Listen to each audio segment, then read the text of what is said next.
Welcome everyone, my name is Mike Hamilton from Trade Easy Way, and the story of the day is the dollar, because on the 15th of May we get the new Fed chair, Kevin Warsh. He was interviewed today, well he's not yet confirmed, but he was interviewed today by the banking committee, and so we're seeing a push up in the dollar. So that's the story of the day. This dollar is trying to come up here. And Kevin Walsh said if he was to become the Fed chair, he would not be President Trump's lackey. He wouldn't just follow Trump's word. That's what I'm trying to say. He would be his own man. So that saw the rise in the dollar, with the potential for interest rate cuts, maybe a little bit further down the line that some think. Anyway, if this dollar picks up, that does potentially drag the index down. So here we have the Nasdaq pulling back some, RSI is extended. So if we come back and sit on 26,000 and hold, 26.5 as we speak, then that could see another uptick. However, just look at how far extended we are from the averages. The markets, well, as soon as you get extended from the averages, we're that far away from the 50. Well, sorry, that far away from the 50. We're crossed, so we're bullish. So all the time we're above these averages, we are very bullish. But I do think we need a touch of reality here. This is a very decent run from that low of, was it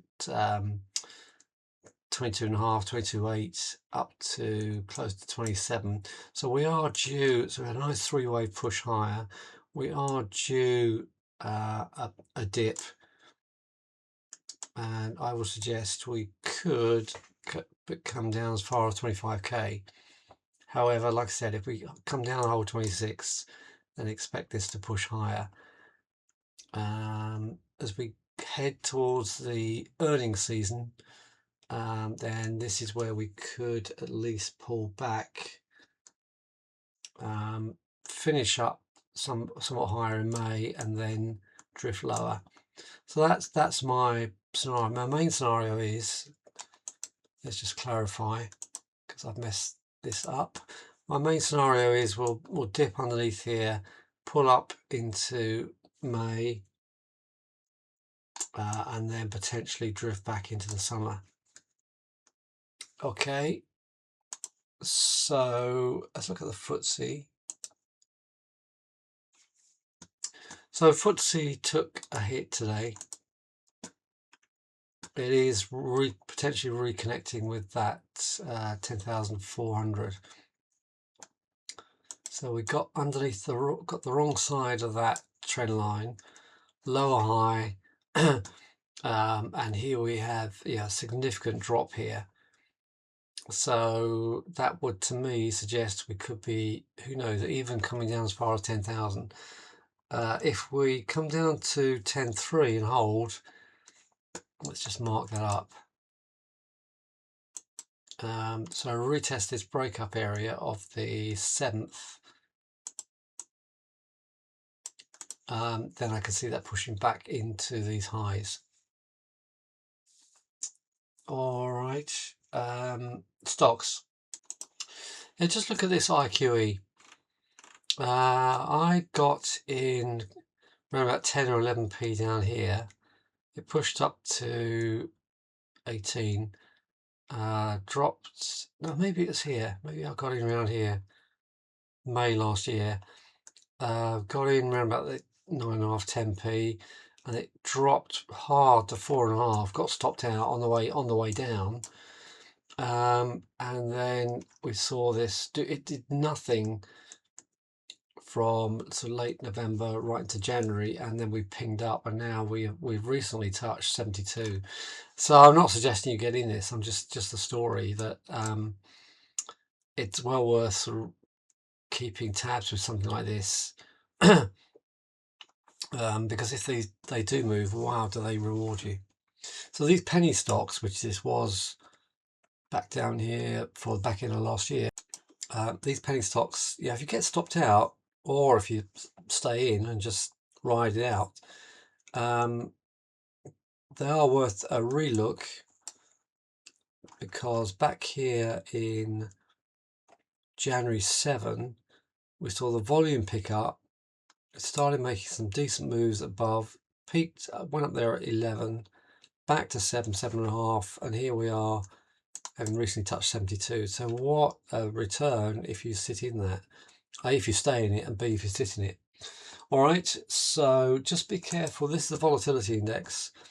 If this volatility index holds here, then we're going higher, and the markets, as I talked about with the dollar, if this breaks out, then watch out. We're going to see the markets see some lows. Okay, we're going to see the markets pull. Quick recap on last week's TEK. I think it's TE Capital, holding tight, holding above 7. So at the moment that is good. Metal 1 was doing right, slipped today, so be careful of that one. That's 1.6p. So tiny penny stocks. Let's look at the bigger stuff.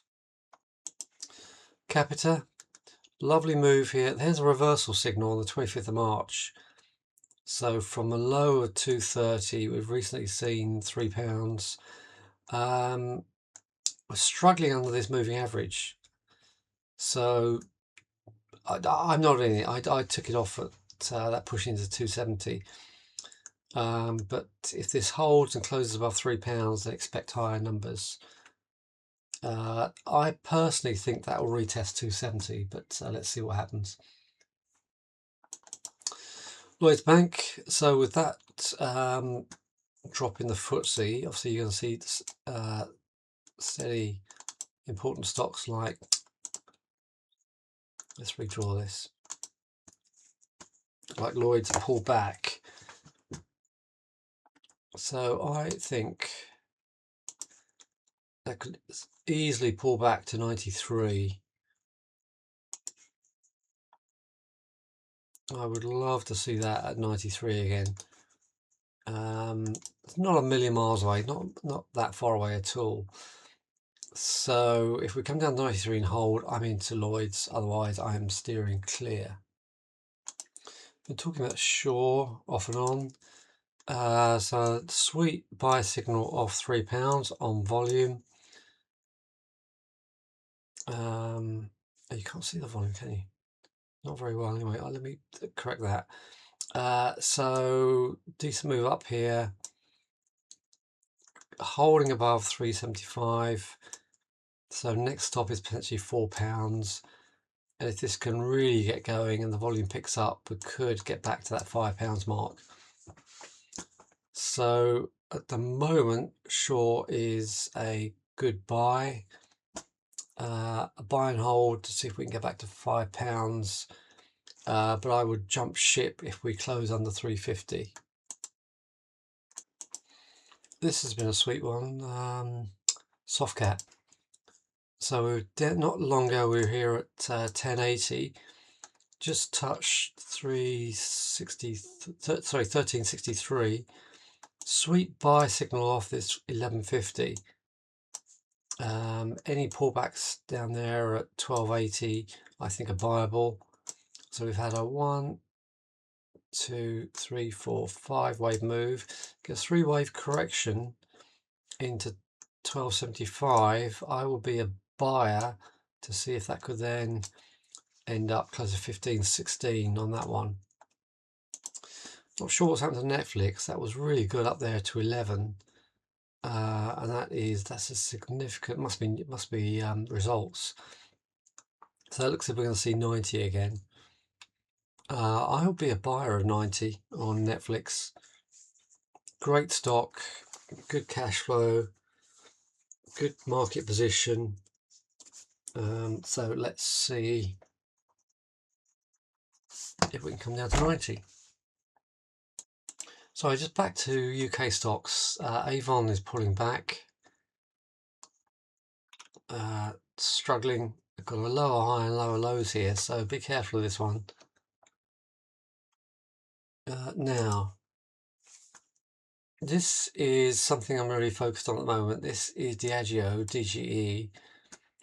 We've had a sweet move off 1350 into 1550 roughly. I'm looking to buy this on a pullback of about 1450 if I can get it. If this runs away with me, then I'll leave it, but I would really like Diageo at 1450.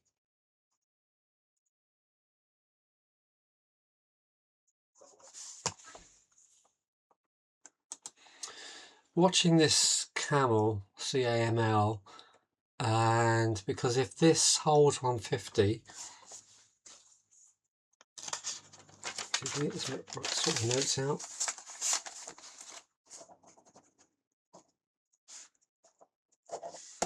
If this holds 150, then I'm in.